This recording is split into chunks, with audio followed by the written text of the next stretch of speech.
finding hidden houses in the mountains. This makes me want to go and like play Arma too, and like get the control set up for that. Because Arma's not a bad game. Arma 2 or 3? I have both. Doesn't matter.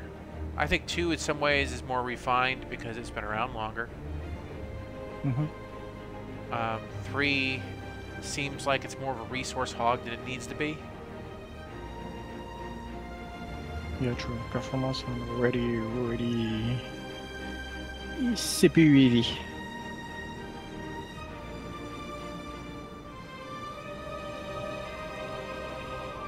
Plus 2's got a lot more established mods. Yep. I have probably 500 hours on both 2 and 3.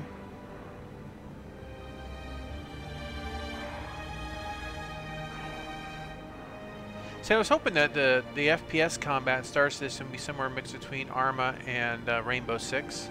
You know, minus sans the third-person view, which, by the way, in my personal opinion, the third-person view in the game has to go. The even if it's non-combat, because this could be the advantage of looking around a corner.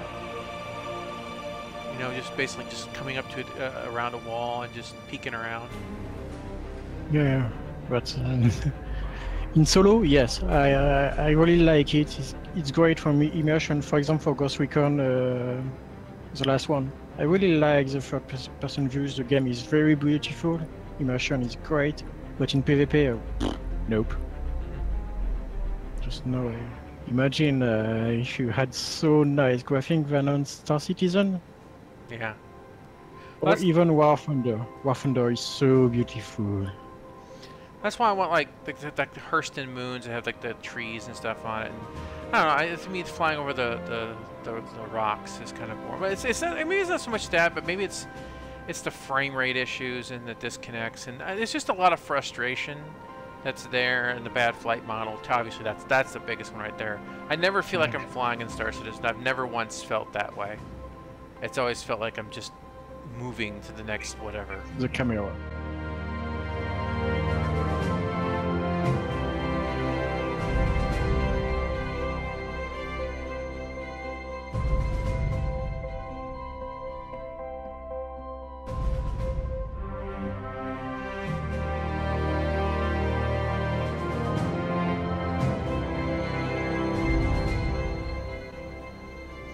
I'm just running takeoff and landing sequences over and over again because I figure if you complete the mission and you can't land on the runway, what good are you? Safety first. Yeah, and then I'm trying to also work on feet controls. It's been a long time. Plus, I never had to do anything this precise, you know, in some regards. This is a different animal. One worth pursuing.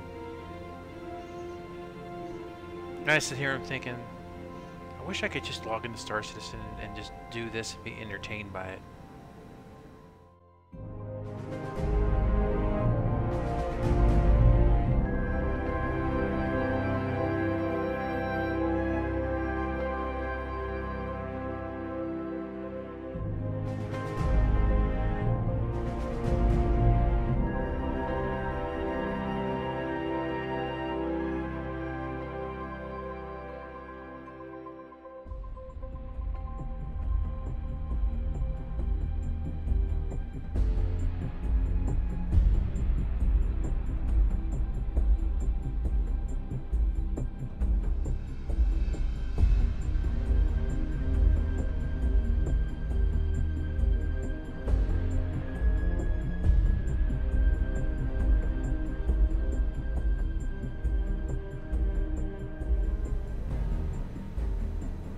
I saw Yaris on my window. I thought it was a carrier.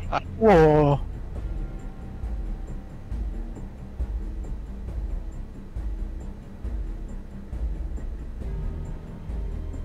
Trickle down snap, and your flaps are out.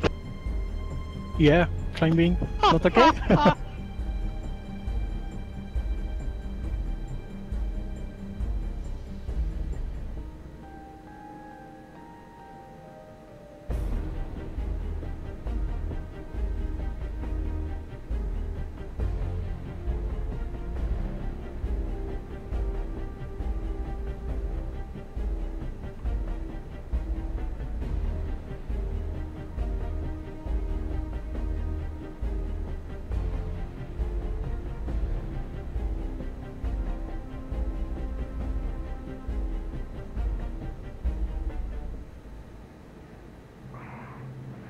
Oh, my track IR gimbal. Shit.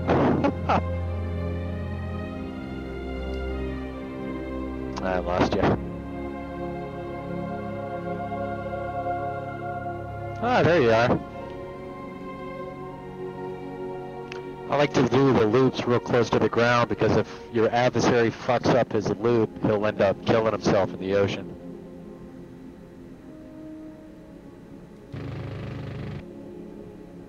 Ah, Yars is getting a little action in.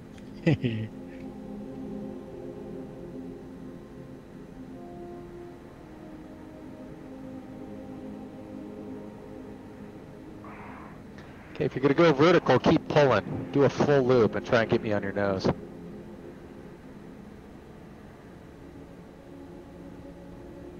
Four to 5 Gs over the top, and this jet's pretty close to max perform.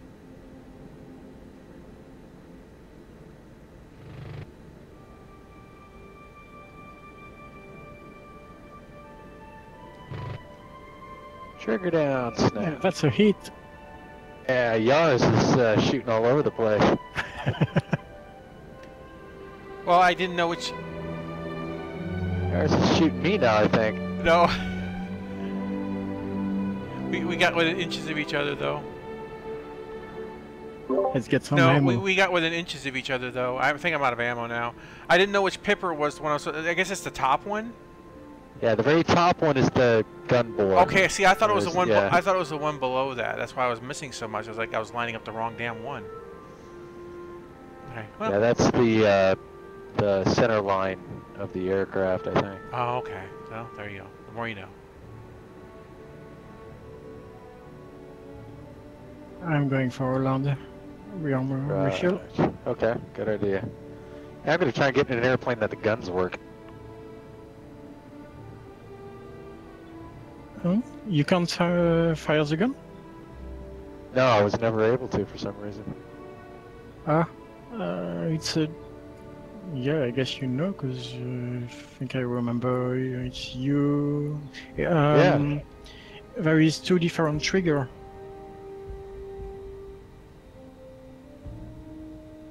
I think there is one dedicated for the gun.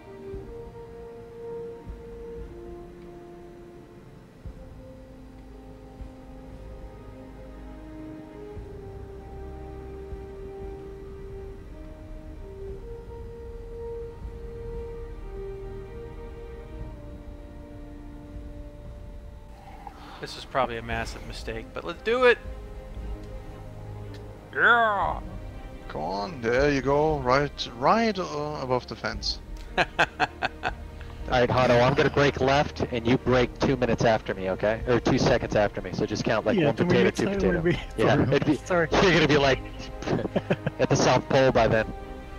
I'm curious to see if I fully load this aircraft with fuel and missiles, if it will take off on the deck.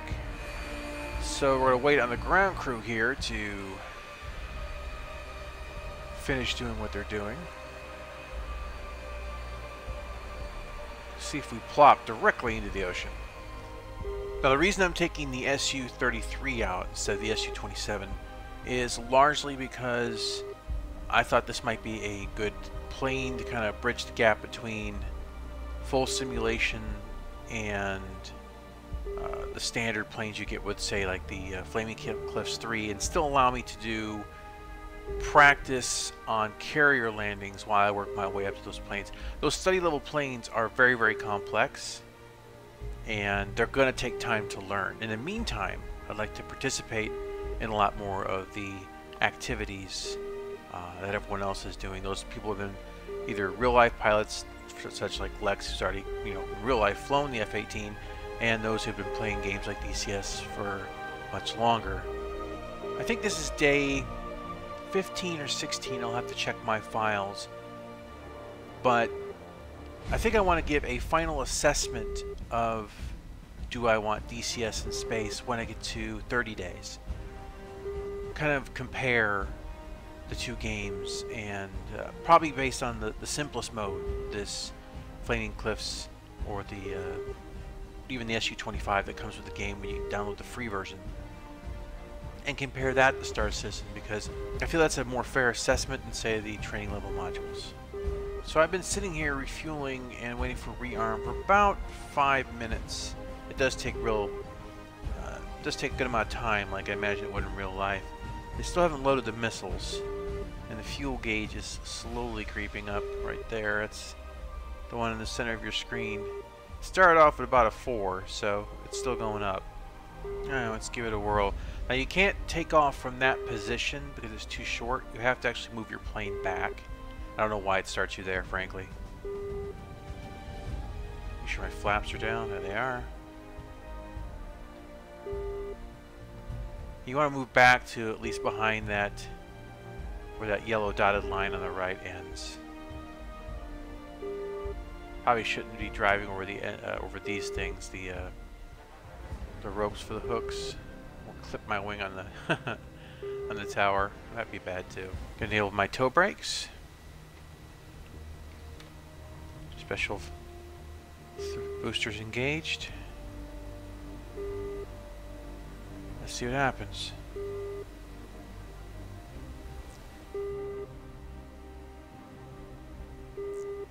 Come on. Come on, you pig. Come on, you pig. Oh, ho, ho, ho, ho, ho, ho, ho. That was like 8 feet off the deck or whatever their units are they've got here. Now you can see on the indicator here on the left hand side it says BVR, that's Beyond Visual Range, and then I have the 27 ER equipped. ER is Extended Range Missiles, so this is what I want optimally. Sounds like my Discord is hopping today. Down here, of course, is the radar, what's scanning up ahead of me. Actually, I did turn it on, press I. There's my cone. Now you have see 100. That's 100, I think, kilometers if it's Russian. That's scanning out ahead and looking for targets. Now you have on the right-hand side. I'm gonna trim up again. I'm gonna get my trim right so I can fly stable. All right. So anyway, let's do a little up, a little slow down.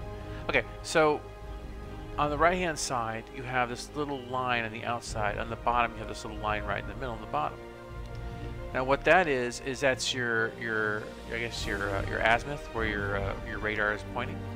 And oops, that's the targeter. That's how you select a target. Once you locate a target, you move this over the target, like you see it something being indicated, and just trim up. Oh, I'm trimming down. That's sorry, I reversed that. So all these controls I'm still trying to get down pat. Okay, so and then once you do is you highlight over the target you detected, you press enter. That should lock a target for BVR. Same keys. See, I'm moving the line on the right down right now, and now I'm moving it up. This is changing the up and down on the radar, and the same thing. There's two settings: middle, left, and right. This is moving your cone, and as I do that, you can see the cone change here on the screen. So as I'm plunging towards the ocean, explaining all this stuff. Looks, my hands aren't on the controls. Basically, I can set it back, so now it's pretty much scanning it right in the middle, and I can see if I can find some enemies or some targets of opportunity. It feels like to me that this plane flies a little bit in between the parameters of the SU-27 and the F-15. It's not as snappy and responsive as the SU-27. It is a heavier plane with larger wings. It's able to have a slower glide, and it has, from what I'm feeling, less turning ability, and because it's heavier and can also carry more fuel, it is less responsive. But in some ways I feel it's more responsive than the F-15. Of course, the F-15 is the missile truck of the skies. That thing can carry some magnificent 120s, which have an amazing BVR capability. So this is kind of the nice in-between between that experience of the SU-27 and the F-15, from what I'm feeling so far. Now right down there is the early warning indicator. The middle light the middle section will turn red when just zoom in here real quick.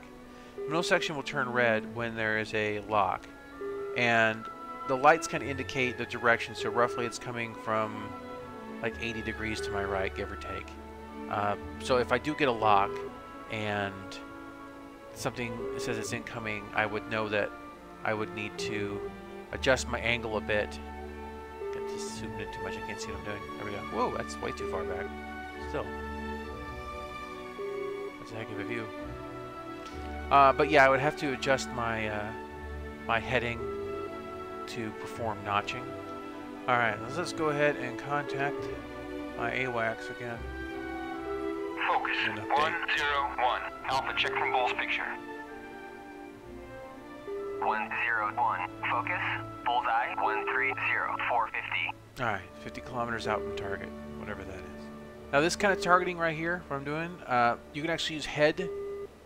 You put the circle over that, whatever you're trying to target, and then you press the either the enter button, which is lock, or whatever you've got a hotkey to. And this will, and it goes X right here because this is outside of your locking range. But using head, you can put the cursor over what you're trying to target, lock it, and then you'll be tracking it. No, I'm calling no joy. I can't find anything at all, so I'm going to set to return.